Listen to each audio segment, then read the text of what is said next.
आशा यासीन आपसे मुखातिब है नाज़रीन, और आप देख रहे हैं न्यूज़ एंड व्यूज़। नाज़रीन, आज के प्रोग्राम में बात करेंगे 27 दिसंबर पाकिस्तान की तारीख में एक सया दिन के तौर पर याद रखा जाता है, जिस दिन पाकिस्तान ने जमहूरियत का चमकता चांद मोहतरमा बेनज़ीर भुट्टो की सूरत में खो दिया था।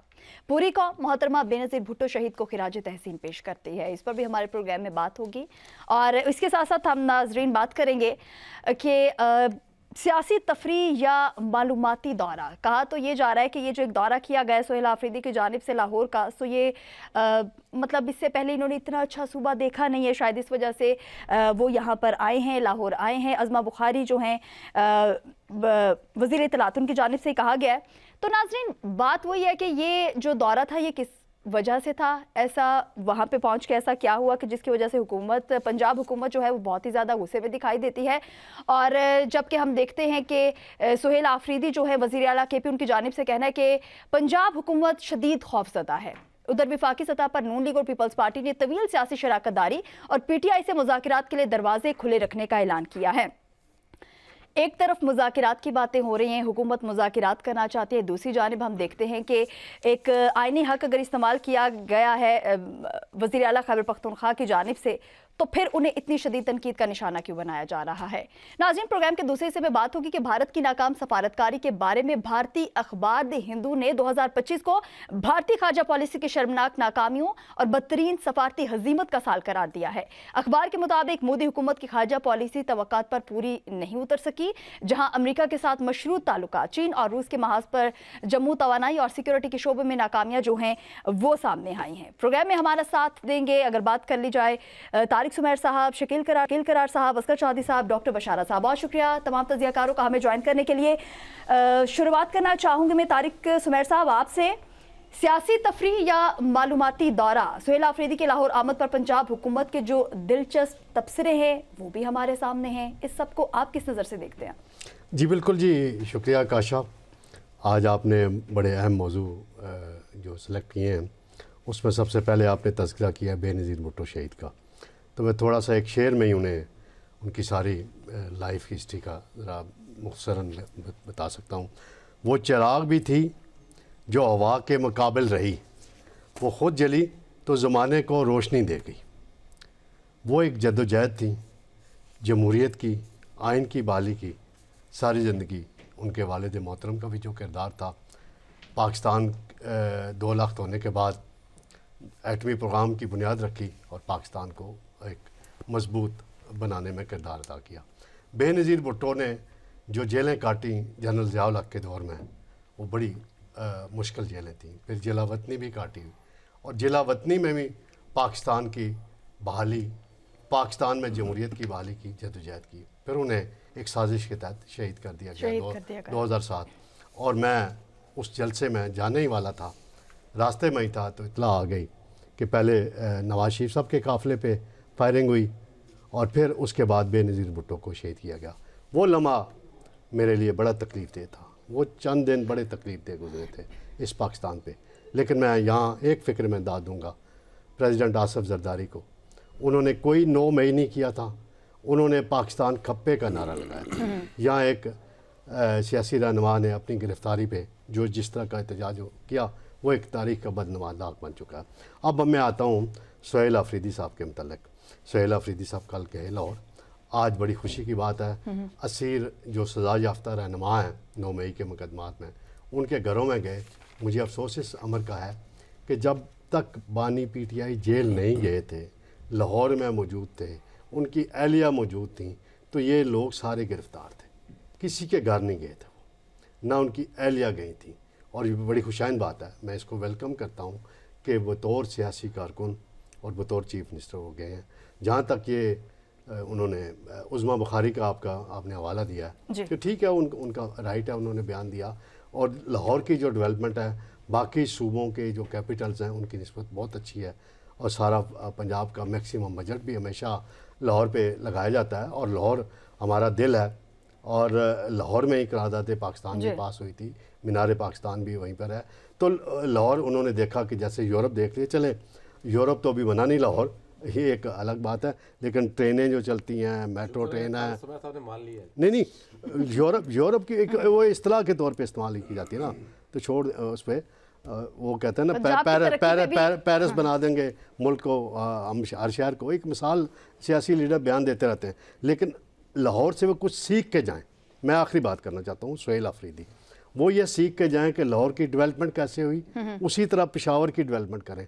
लाहौर में कैसे ट्रेनें चली, लाहौर में जो अंडर पासेज हैं कितने बने हुए हैं, ट्रैफिक के कितने मसाइल हल हुए हैं, लाहौर में जदीद तरीके से जो तरक्की हुई है उसको मॉडल को अपना लें, यहीं से वो लेके जाएं और पेशावर में भी डेवलपमेंट करें।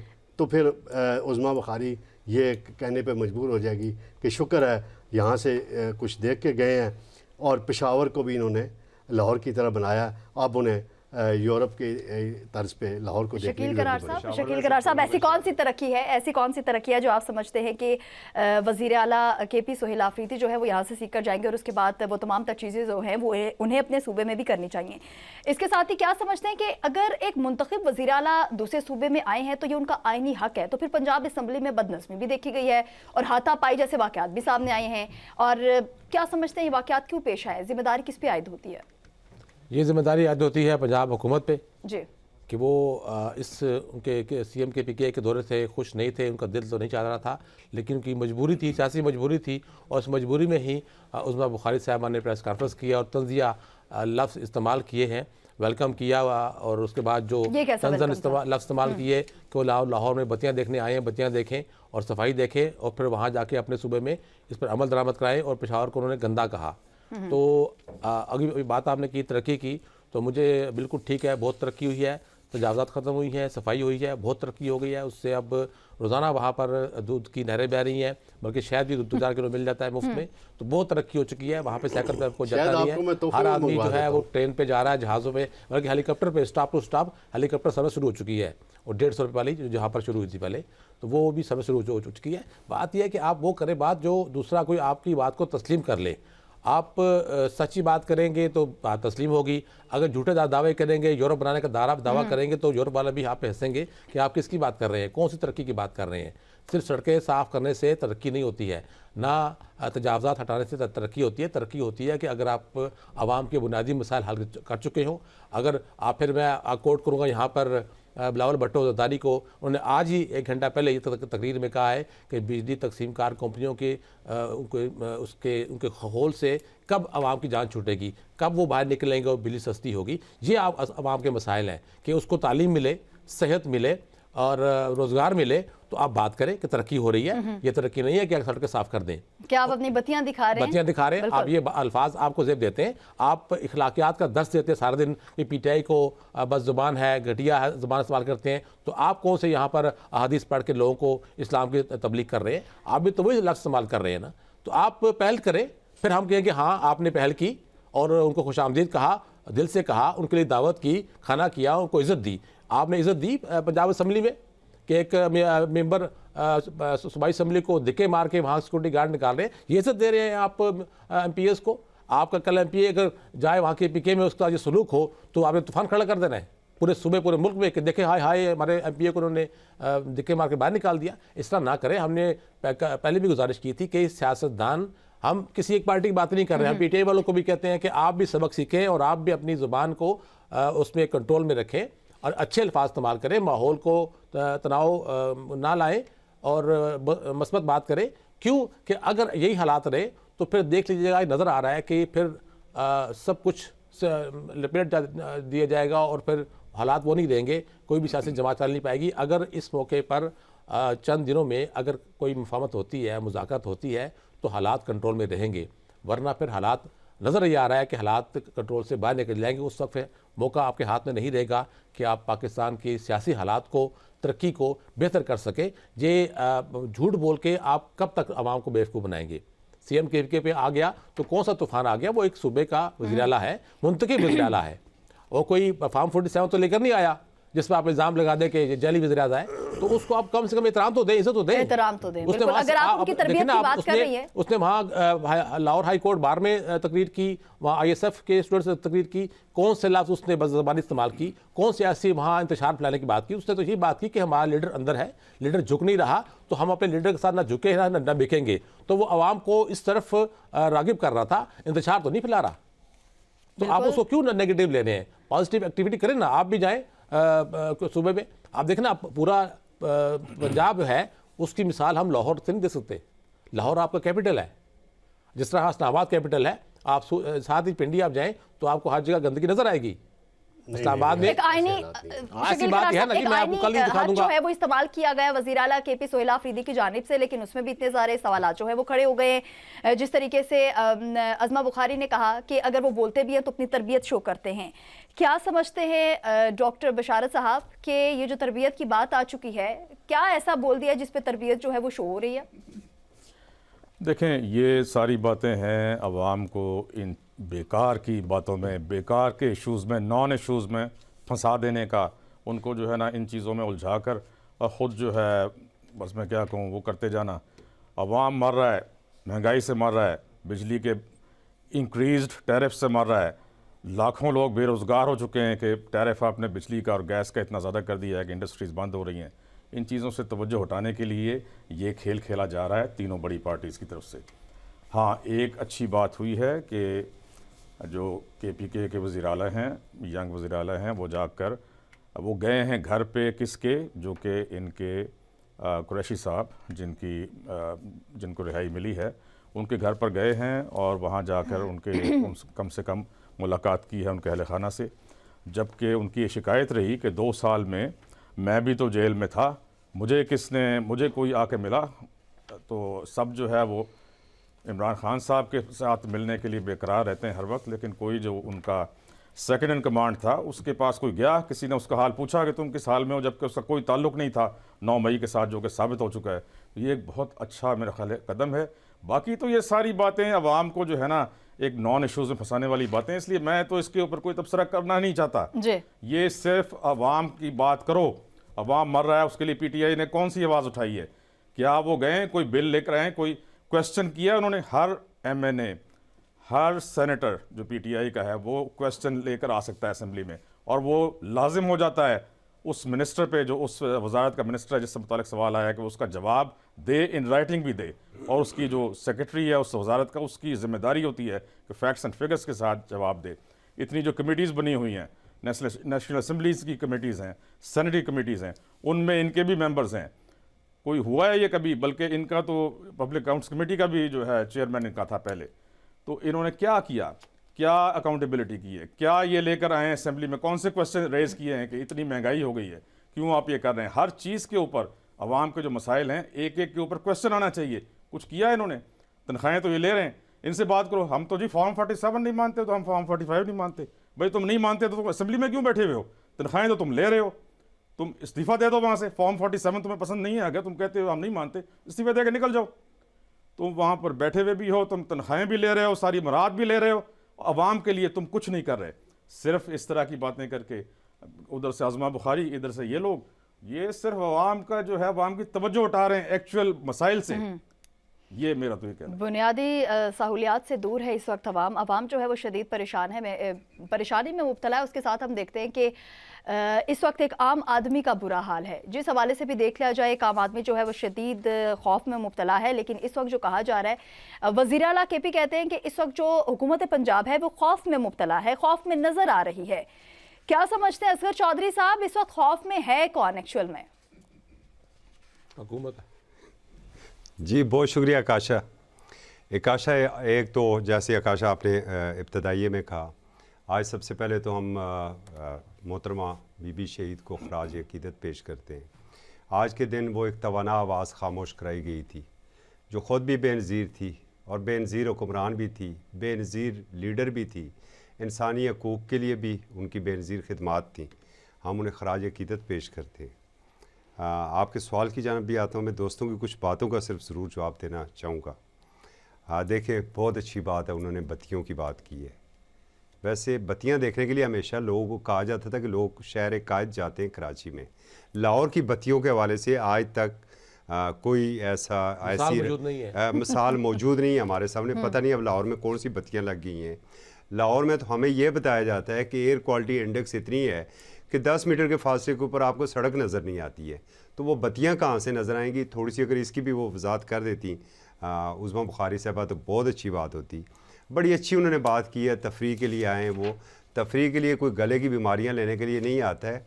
ज़रा पहले आप अपने माहौलियात को ठीक कर लें। और अभी जो मानसून का सीज़न था, रावी की तबाहकारियाँ आपने देख ली कि रावी का आपने अशर क्या कर दिया, वो रूडा बूडा बना के सारा कुछ।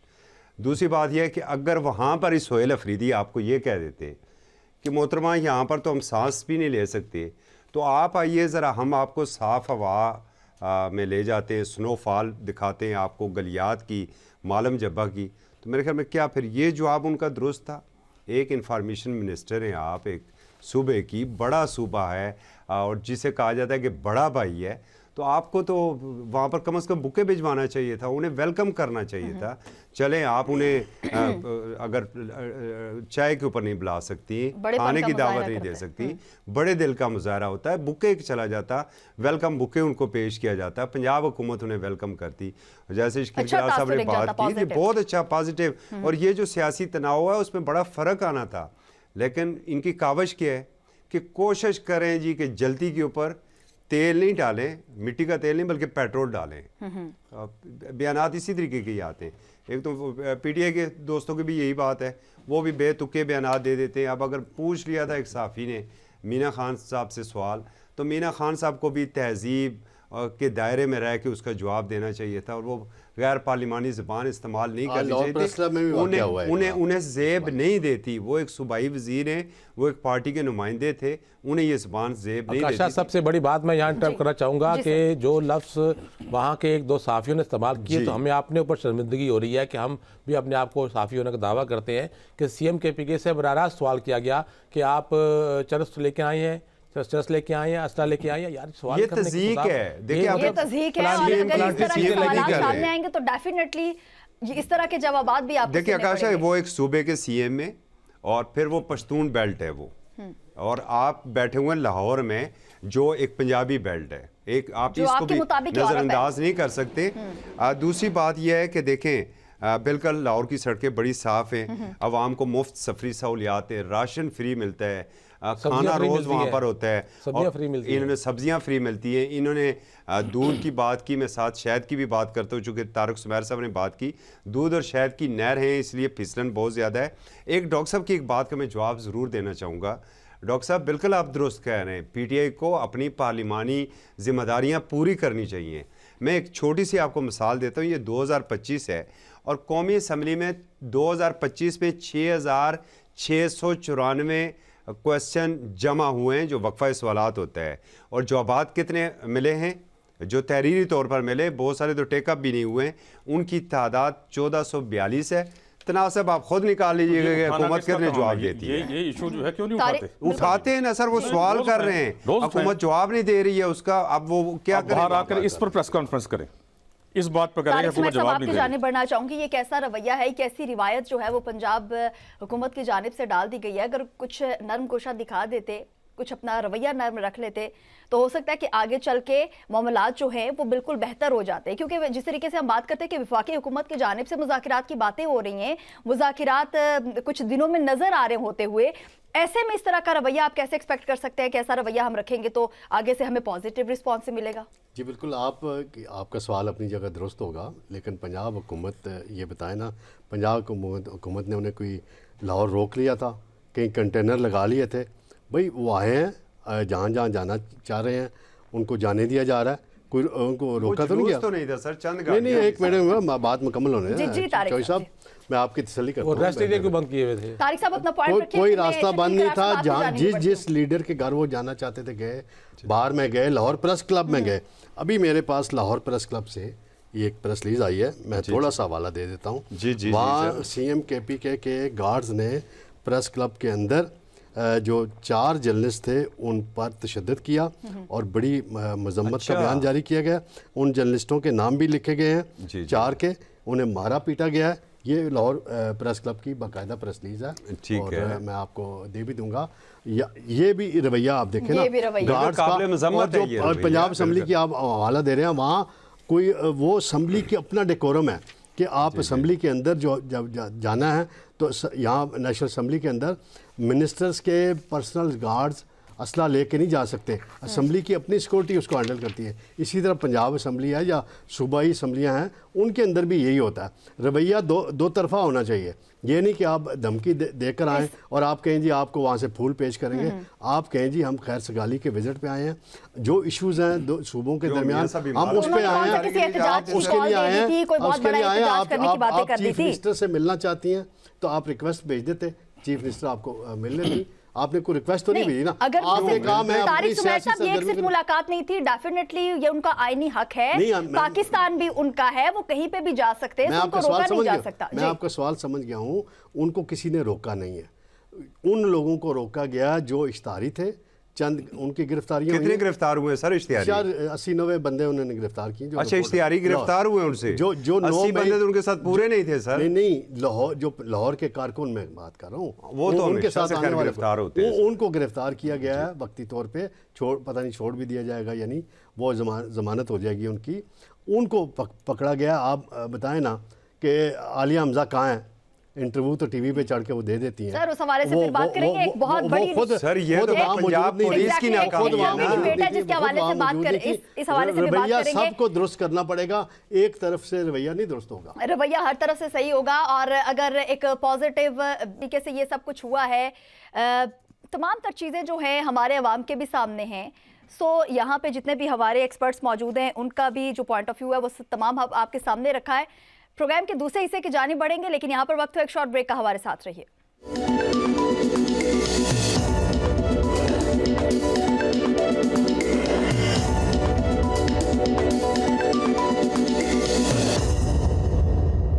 Welcome back. एक मरतबा फिर आपको खुशामदीद कहेंगे नाजरीन। प्रोग्राम का दूसरा हिस्सा है और भारत की नाकाम सफारतकारी जो है इस वक्त सभी के सामने है, सभी उस पर बात भी कर रहे हैं। पूरी दुनिया के सामने भारत जो है वो बुरे तरीके से एक्सपोज हो चुका है। और अगर इसके साथ साथ बात कर ली जाए कि भारत के अंदर की जो सोच है, इंटरनल जो प्रेशर है वो भी हम सबके सामने है। भारतीय अखबार द हिंदू ने 2025 को भारतीय खारजा पॉलिसी की शर्मनाक नाकामी और बदतरीन सफारती हजीमत का साल करार दिया है। अखबार के मुताबिक मोदी हुकूमत की खारजा पॉलिसी तवक्कात पर पूरी नहीं उतर सकी, जहां अमेरिका के साथ मशरूत ताल्लुकात, चीन और रूस के महाज पर जमूद, तवानाई और सिक्योरिटी के शोबे में नाकामियां और आलमी सतह पर अलामती सफारतकारी भारत के लिए शदीद चैलेंज साबित हुई है। प्रोग्राम में हम इन तमाम अहम पेशरफ्त और इसके आलमी जो खिते पर असरात हैं उस पर तफसीली गुफ्तगू करेंगे। तारिक सुमैर साहब, अगर इसकी शुरुआत आपसे की जाए तो सर क्या समझते हैं कि ये जो द हिंदू अखबार है इसमें ये तमाम तर चीज़ें जो हैं ये सामने आना, इनका छपना कितना अहम है?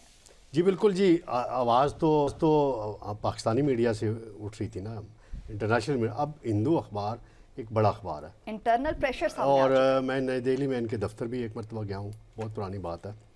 तो उसके कॉरेस्पॉन्डेंट भी किसी ज़माने में इस्लामाबाद में होते थे, तो उनसे भी रब्ता रहता होता था किसी हद तक। यहाँ वो प्रेस क्लब भी आते होते थे।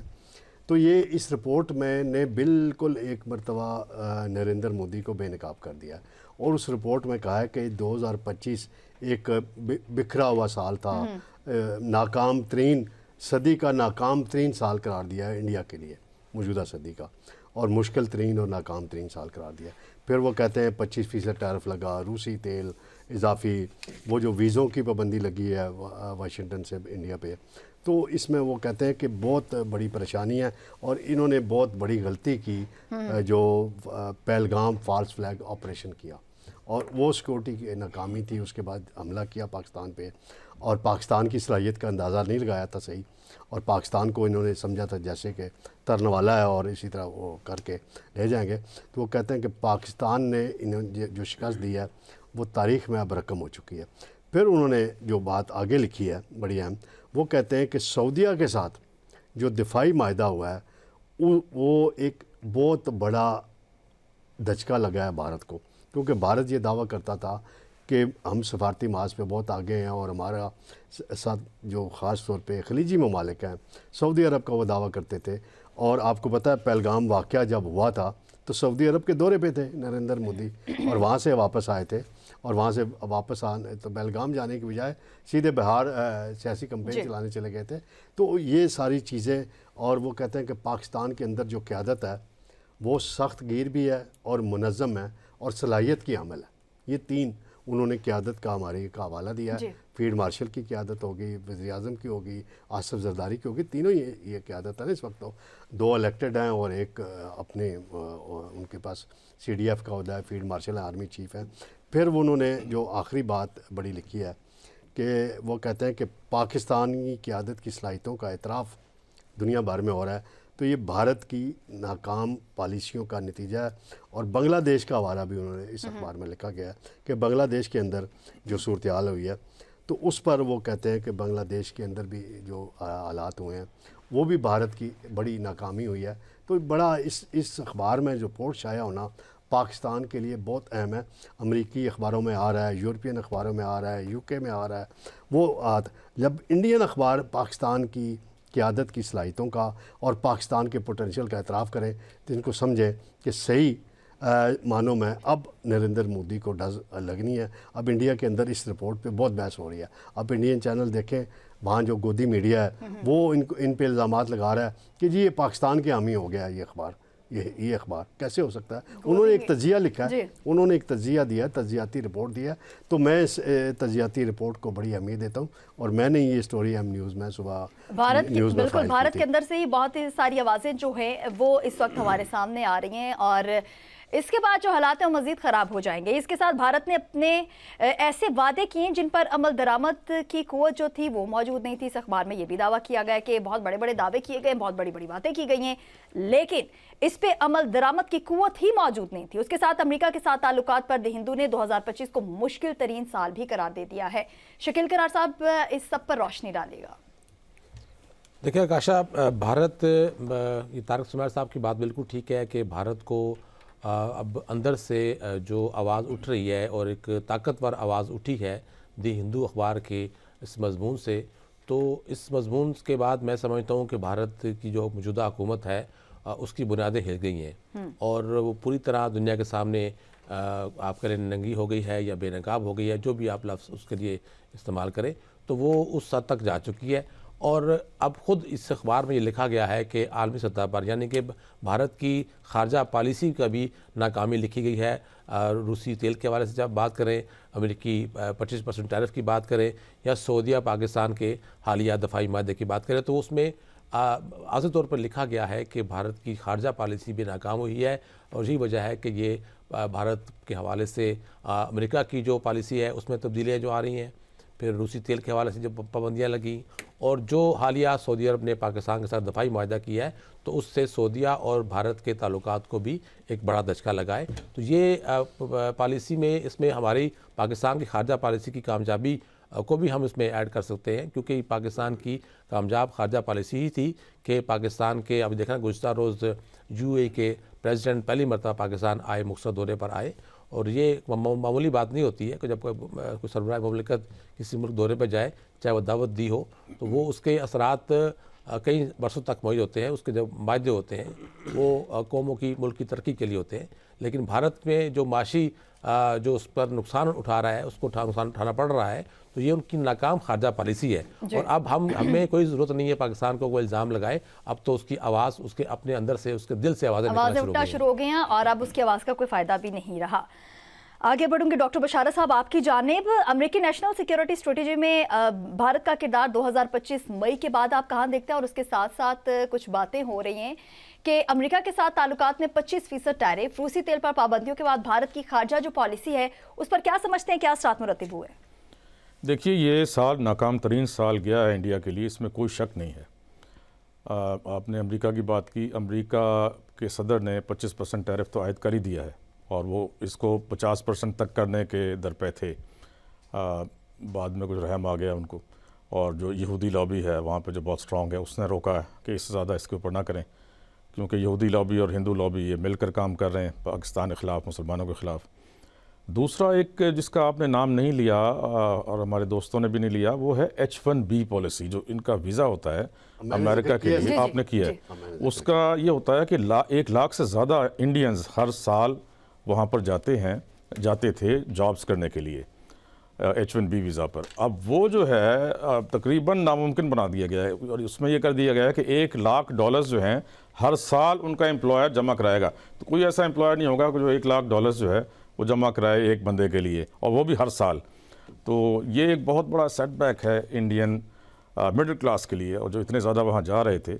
आप ये देखें कि अमेरिका की जितनी भी कंपनीज़ हैं, बड़ी जो मल्टीनेशनल कंपनीज़ में आती हैं, जी उनके 80% CEOs जो हैं वो इंडियंस थे। उसकी वजह यही थी कि वो H1B वीज़ा पर वहाँ गए, फिर वहाँ पे एक्सेल किया, वहाँ पे सिलिकॉन वैली में उन्होंने काम किया, वहाँ पे उनको तरक्की मिलती चली गई, और वो CEO के बहुत बड़ी बड़ी कंपनीज़ के CEOs जो हैं वो इंडियंस हैं। लेकिन अब ये सिलसिला इस H1B वीज़ा को रोकने से कम जब तक ट्रंप है, तो ये उनका रास्ता रुक गया है। ये बहुत बड़ा उनके लिए नुकसान है। फिर रूसी तेल के ऊपर पाबंदियाँ, करता क्या था इंडिया कि ऑल्दो के अमेरिका ने पाबंदी लगाई हुई है, पाकिस्तान को भी नहीं ख़रीदने देता, इवन के ईरान से नहीं ख़रीदने देता जो आपका हमसाया है, और वहाँ से पाइपलाइन के ज़रिए पाकिस्तान में तेल आ सकता है और गैस आ सकती है और बड़ी सस्ती आ सकती है, लेकिन अमेरिका नहीं आने देता।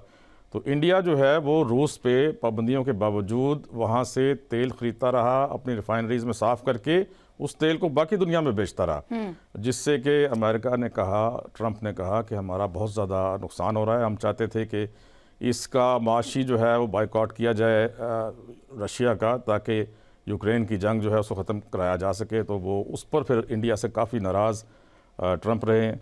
फिर ये कि पाकिस्तान के ऊपर जो इन्होंने हमला किया और उसके बाद शिकस्त खाई 4 दिन के अंदर बुरी तरह की इंडिया ने, उससे जो है मेरा ख़्याल है कि बहुत बड़ा फ़र्क पड़ा है।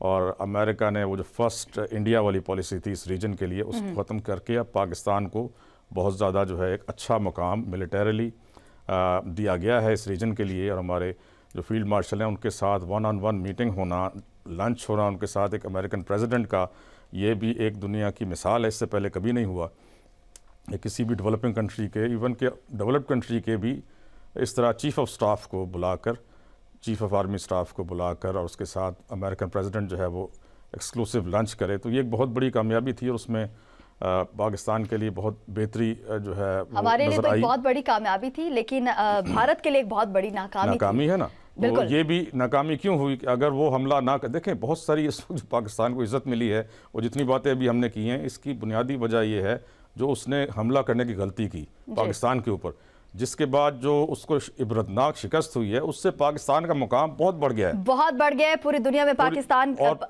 सारी दुनिया, स्पेशली जो मुस्लिम दुनिया है, वो पाकिस्तान के पास आ रही है एक सिक्योरिटी जो है ना अम्ब्रेला के लिए। एग्जैक्टली आपका पॉइंट आ चुका है। आगे अगर बात कर ली जाए, इस वक्त नाजरीन भारत की जो भी हालात हैं, भारत के अंदर से बहुत आवाज़ें जो है वो उठना शुरू हो गई हैं। भारत मुखालिफ बहुत सारी बातें हो रही हैं, पूरी दुनिया में तो हो रही हैं, लेकिन क्या समझते हैं असगर चौधरी साहब कि बाहर की एक आवाज़ें आती हैं, आपको पता होता है कि आपके नेबर कंट्रीज आपके बारे में बात करें, कुछ लोग जो बाहर दुनिया से हैं, दूसरे ममालिक से हैं, वो आपके बारे में बात करें, लेकिन जब ये आवाज़ें आपके अंदर से उठना शुरू हो जाती हैं तो आपके लिए मसाइल जो है वो बढ़ जाते हैं। चीन और रूस के साथ होने वाली एक आला सतही मुलाकातों के बावजूद लाइन ऑफ एक्चुअल कंट्रोल पर कोई ठोस पेशरफ्त भी नहीं हुई और सरमायाकारी की रुकावटें भी बरकरार हैं। इस सब को किस नज़र से देख रहे हैं आप? जी बहुत शुक्रिया काशा। मैं ज़रा थोड़ा सा अपनी मोदी सरकार के ऊपर आम फेम ज़बान में ज़रा बात करना चाहता हूँ। देखिए, एक तो वो आपको पता है कि बॉलीवुड फिल्में बड़ी अच्छी बनाते हैं। आपको याद है वो बालाकोट में उन्होंने कहा था कि हमने घुस के मारा है, एक कौवा वहाँ पर मरा था और कुछ दरख्तों को नुकसान हुआ था, और बड़ी उसके ऊपर बॉलीवुड की बड़ी बड़ी फिल्में बनी हैं। बेसिकली जो इंडिया है ना, ये शेर की खाल में था ये गीदड़, लेकिन पूरी दुनिया को ये ऐसे साबित करना चाह रहा था कि ये शेर है, और इसलिए वो इस पूरे खित्ते का भी थानेदार बनना चाहता था। पूरी दुनिया इस वजह से इज़्ज़त भी इसकी करती थी कि भाई इतनी 1.25 अरब आबादी वाला ये मुल्क है, और हकीकतन देखे जो फिल्मों से बहुत से लोग जो हैं वो मरूब भी हो जाते हैं। गलती इसने ये की कि वो जो पहलगाम वाला फॉल्स फ्लैग ऑपरेशन था, और आगे जनाब हमारे थे चीफ ऑफ डिफेंस फोर्सेस, ठीक है, और ऐसा मुंह तोड़ जवाब मिला कि पूरी दुनिया में वो जैसे कहते हैं ना कि शेर की मौत गीदड़ की मौत आती है तो शहर का रुख करता है। तो जब इंडिया की आई तो उसने पाकिस्तान का रुख कर लिया, और फिर 4 घंटे में दुनिया ने देख लिया कि भाई असल शेर कौन है और असल खित्ते का थानेदार बनने का अहल कौन है।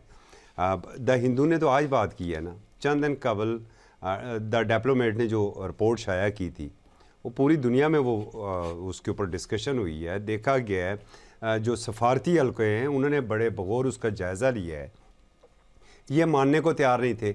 और आज हकीकी मानों में दी हिंदू ने वो जो शेर की खाल थी वो गीदड़ से उतार के और बिल्कुल मोदी साहब को जो पूरी दुनिया में बगैर खाल के कर दिया है। देखें एक चीज़ और, ये वही जैसे अब डॉक्टर साहब ने बात की है H1B वीज़े की जो बात की है B1 की, मोदी साहब वो शख्स हैं जिन्हें बुचर ऑफ गुजरात का खिताब मिला था और इनके ऊपर पाबंदी थी।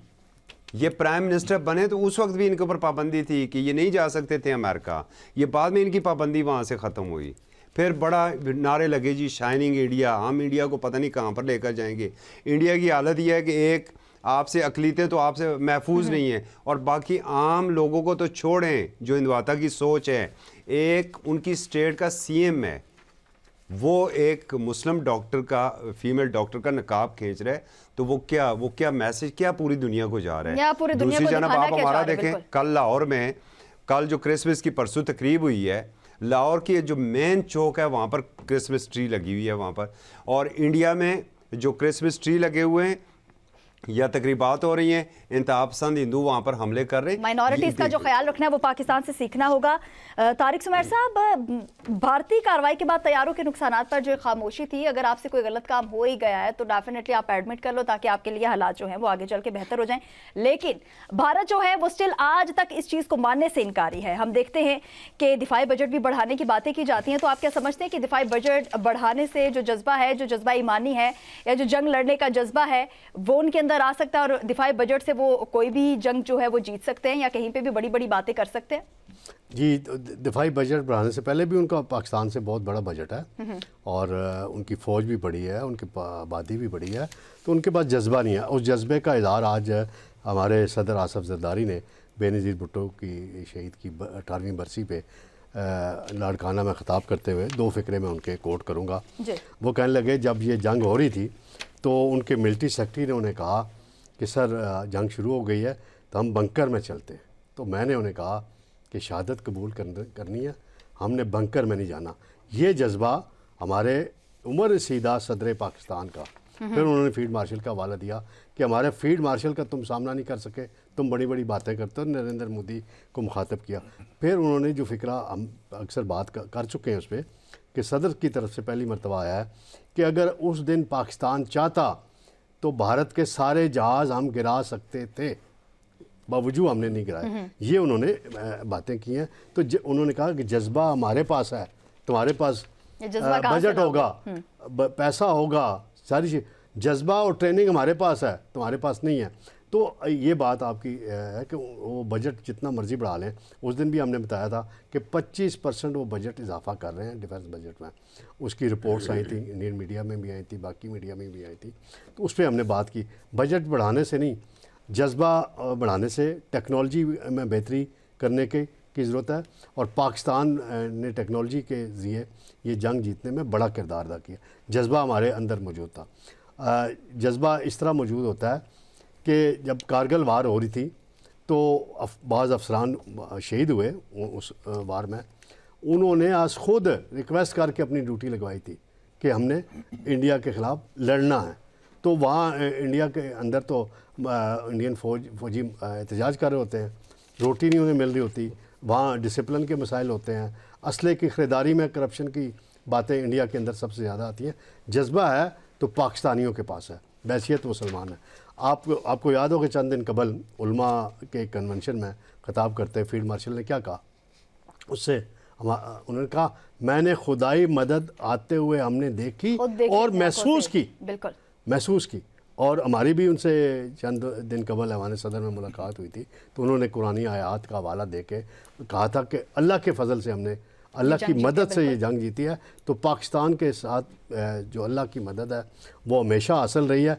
और आपको पता है ना कि 2 रियासतें कलमे की बुनियाद पे बनी हैं, तो उनमें पाकिस्तान को अल्लाह ताला ने हमेशा मदद की है। अब हमें चाहिए कि अपने अंदर जो खामियां हैं छोटी मोटी, उन्हें दूर करने की ज़रूरत है, उनका ख़ात्मा कर लें तो हमें इंडिया से डरने की ज़रूरत नहीं होगी। अपनी मईशत को सही ट्रैक पे लेके आगे चलें, आवाम को सहूलतें दें और इस्तेकाम ले आए। और आने लगा था भाई आपकी बात भी आने लगा था। सियासी इस्तेकाम लाने के लिए अब कमेटियाँ बन रही हैं, अपोजिशन ने कमेटी बना दी है और उम्मीद है कि गवर्नमेंट भी कमेटी बना देगी तो उस पर अगर बैठ के ये बात कर लेते हैं, और बिलावल भुट्टो ने भी आज कहा है कि सियासी कुव्वतों को रास्ता निकालना चाहिए और अपोजिशन भी ज़िम्मेदाराना सियासत करे और हुक्मरान जमातें भी मुल्की मफादात को मद्देनज़र रखें।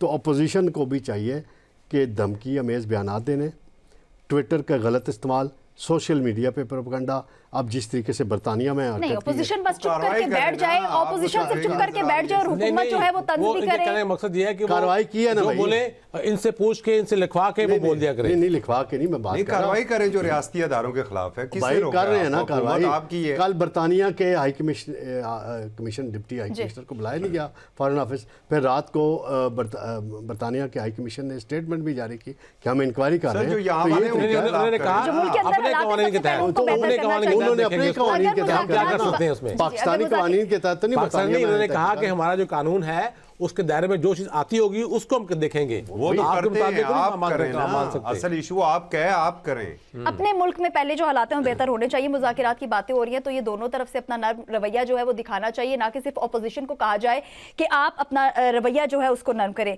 शकील करार साहब, आपकी जानिब अगर मैं आऊँ तो बात वही है कि इस वक्त अमरीकी नेशनल सिक्योरिटी स्ट्रेटेजिक में भारत का किरदार अगर हम देखें तो 2025 के मई के बाद कहाँ देखते हैं आप इसको?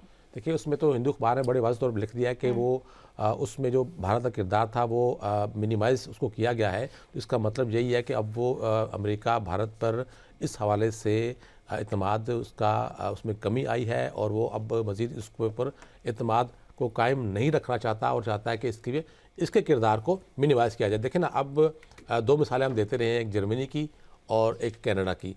कनाडा में जिस तरह भारतीय जो बदनाम एजेंसी है उसने जो सिखों के लीडर्स को कत्ल किया और वहाँ पकड़े भी गए, डिपोर्ट भी हुए, और इसी तरह यूरोप में भी जो कार्रवाइयाँ हुई, तो अब उसके बाद तो कनाडा की हुकूमत ने वाज़ेह तौर पर पैगाम दे दिया था इंटरनेशनली भारत को कि आइंदा अगर आपने कोई भी किसी किस्म के कत्ल की साजिश तैयार की और पकड़ी गई तो उसके पे सख्त आपको सख्त तरीके से आपको उसका जवाब मिलेगा। तो इतनी बड़ी देखें ना बदनामी के इंटरनेशनल सतह पे कि एक तो आपने अपने बात करते हम इंडिया में एक ऑपरेशन की उसकी पहलगाम की तो बदनामी हुई, लेकिन जो इंटरनेशनल सतह पे आप जो साजिशें कर रहे हैं तो उससे एक मुल्क कनाडा ऐसा बड़ा मुल्क उठ के आपको शट अप कॉल दे दे तो फिर आपको क्या करना पड़ेगा, आपकी पोजीशन क्या होगी? तो अमेरिका और कनाडा के ताल्लुकात तो हमेशा अच्छे रहे हैं और इसीलिए अमेरिका ने देखा कि अब भारत किस तरह चीज़ों को ख़राब कर रहा है और इस खित्ते में ख़ास तौर पर, क्योंकि पाकिस्तान देखें ना, हमेशा पिछले जब से पाकिस्तान बना है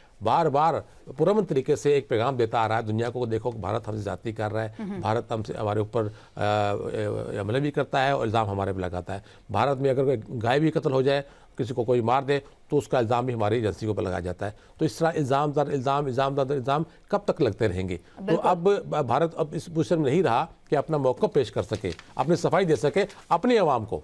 एग्जैक्टली डॉक्टर बशारत साहब, क्या समझते हैं कि मई के बाद जो बर्बादी अगर कही जाए भारत की तो ये कहना गलत नहीं होगा, एक बर्बादी जो है उसकी तबाही जो है वो शुरू हो चुकी है, आगे 2026 जो है वो सर पर है, आने को है। क्या समझते हैं कि भारत को इसी हजीमत का सामना जो है वो आगे ताहयात ही करना पड़ेगा और 2026 भी उसके लिए बहुत ही ज़्यादा मुश्किल साल है?